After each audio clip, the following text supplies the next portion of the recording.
John, great to have you with us this morning. And just on this theme of listening to God, can you tell us what's been a little bit of your experience over the years of listening to God? Yes, well, it's started by listening to God in one particular way, but ended up with me learning a bit about listening to God in a very different way.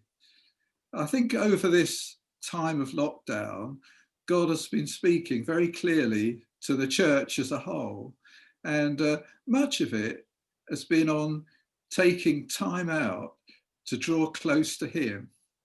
It seemed to be summed up in the words, "Be still."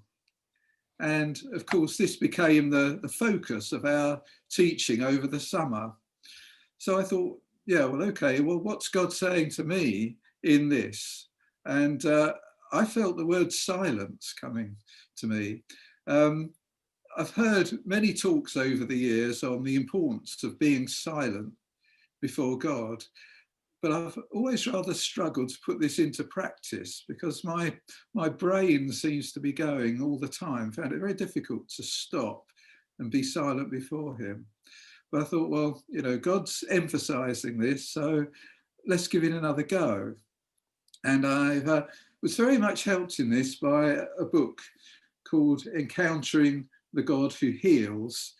And of course, it's all about encountering God and coming into His presence. So I thought, well, as part of my coming to God in silence, I'll focus on this sense of encountering God. So I kind of developed the practice in my normal quiet time while I was praying to just stop praying and be quiet and just close my eyes and imagine that I was coming into God's presence.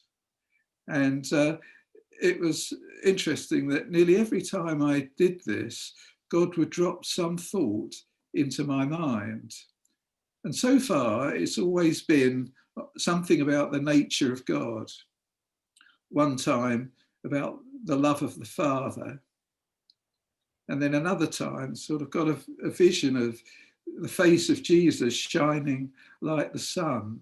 And so every time it's been something which has spoken into my heart and been very enriching. So that's been my experience, starting off listening to God through what He was saying through other people, but then being able to listen in a different way with a personal encounter with God. Yeah, so that's me. Lovely. Okay, thank you, John. And yeah, so how have you benefited from this sort of getting to know God's voice better as you've been being silent before Him? Yeah, well, I think the background to this is Psalm 27 verse 4 has been a very important word for me over, probably a couple of years now. One thing have I desired of the Lord, this is what I seek, that I may dwell in the house of the Lord all the days of my life, to gaze on the beauty of the Lord and seek Him in His temple. Well, this practice of silence has so much enhanced my ability to gaze on the beauty of the Lord and sense His presence. And it's also given new insights into God's nature. I mean, just one example, which was very special. One time I came to God in this way and I just sensed His holiness, this picture of how pure and holy God was. And I suddenly felt uncomfortable. I'm not worthy to be here. And I sort of questions came, what was I doing there? How can I be there? But just a few moments later, the word came to me, you can be here because the blood of Jesus has made you clean.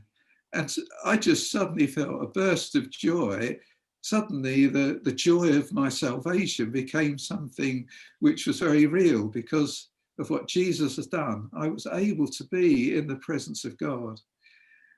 Something which I'd known in theory had a new sense in which it was in my heart. We often sing, don't we, with the children, our God is a great big God. And this has I've come to realize that it's very true. There's just so much about God that we can learn. However long we've been a Christian, we can learn more of God. So I really believe that encountering God in this way is going to be a really important part of me growing to know God more in the future. Fantastic. Thank you, John, so much for sharing with us. And so encouraging and inspiring to hear someone who's been a Christian for decades still wanting to grow with the Lord and develop their relationship with the Lord even more. So thank you for sharing with us. And maybe that will be an encouragement to others to try this, just sitting and being still and being silent before God. I know that's not possible for everyone, particularly with those with small children running around the house. But just trying to find little moments of quiet where we can be with God is so beneficial to us and our relationship with the Lord.